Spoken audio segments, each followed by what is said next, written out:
Kilat News Updates. Mga balita ngayon, departure honors para sa isa sa mga pilotong namatay sa pagbagsak ng FA-50 fighter jet, ibinigay ng PAF 2.7 million pesos na shabu na samsam sa Butuan by bus. Nagdisenyo ng gumuhong tulay sa Isabela, iginiit na hindi design flaw ang sanhi ng pagbagsak nito.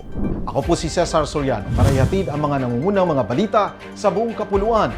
Ngayon, Nagbigay ng departure honors ang Philippine Air Force o PAF para kay Major Jude S. Salangoy, PAF, bago dalhin ang kanyang mga labi mula Villamor Air Base patungong Basa Air Base sa Florida Blanca, Pampanga, ang tahanan ng mga fighter pilot.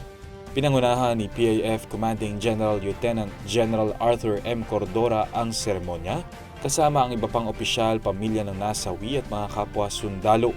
3 gabing pagbabantay ang gagawin sa Basa Air Base upang mabigyan ng pagkakataon ng mga kapwa piloto at airmen na magbigay pugay kay Major Salangoy. Samantala, ililipat ang labi ni First Lieutenant April John B. Dadulia PAF sa Basa Air Base sa Marso 11 bago dalhin sa kanyang bayan sa Cagayan de Oro City. Patuloy ang investigasyon ng PAF sa pagbagsak ng FA-50 sa Mount Calatungan, Bukidnon, kamakailan, upang matiyak ang kaligtasan ng mga susunod na paglipad at maiwasan ang ganitong trahedya. Nasamsam ng mga otoridad ang 400 grams ng shabu na tinatayang nagkakahalaga ng 2.7 million pesos sa buy-bust operation kamakalawa sa Purok 4, Barangay Holy Redimir, Butuan City. Kinilala ng Butuan City Police Office o BCPO ang mga inarestong suspect na sina alias Sanse, 31, mula Marawi City, alias Ram, 41, isang security guard mula sa Butuan City, at alias Leti, 40, mula Occidental Mindoro. Ayon sa pulisya, kabilang ang 3 sa listahan ng mga high-value targets sa illegal na droga. Kumpiskado mula sa kanila ang iba't ibang laki ng plastic sachet na naglalaman ng hinihinalang shabu. Kasalukuyang nasa kustodiya ng pulisya ang mga suspect at sasampahan ng kasong may kaugnayan sa droga, habang isinailalim na sa forensic examination ang nakumpiskang shabu. Pumalag ang structural designer ng Kabagan Santa Maria Bridge sa nagsasabing ang maling disenyo ng tulay ang naging dahilan ng pagbagsak nito. Ayon kay Engineer Alberto Cañete na tinaguri ang bridge expert, sumunod ang istruktura sa Bridge Code of the Philippines. Paliwanag pa nito, nagawang makatawid ng truck sa 9 na arko ng tulay bago bumagsak sa ika-10. Aniya, kung mali ang disenyo ay sa pagtawid pa lamang ng truck sa unang arko ay babagsak na ang tulay. Dagdag pa ng engineer, posibleng may naiba sa konstruksyon o pagkabit ng mga koneksyon ng tulay.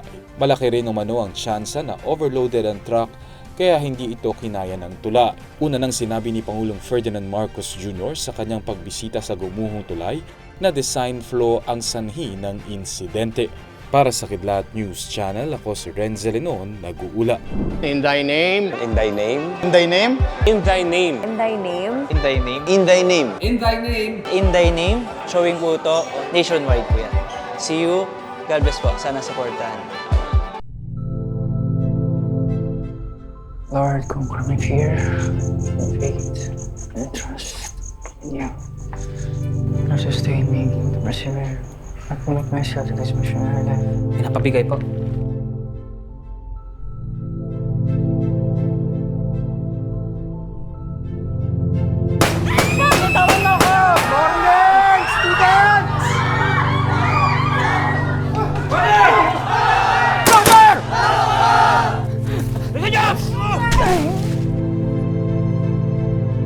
Nagdeklara ng giyera ang Abu Sayyaf. Hindi tayo hinto. We cannot lose any more personnel. Nawa kayo! Isip mo sarili mo. Sa ngalan ng Ama, Anak, ng Espiritu Santo.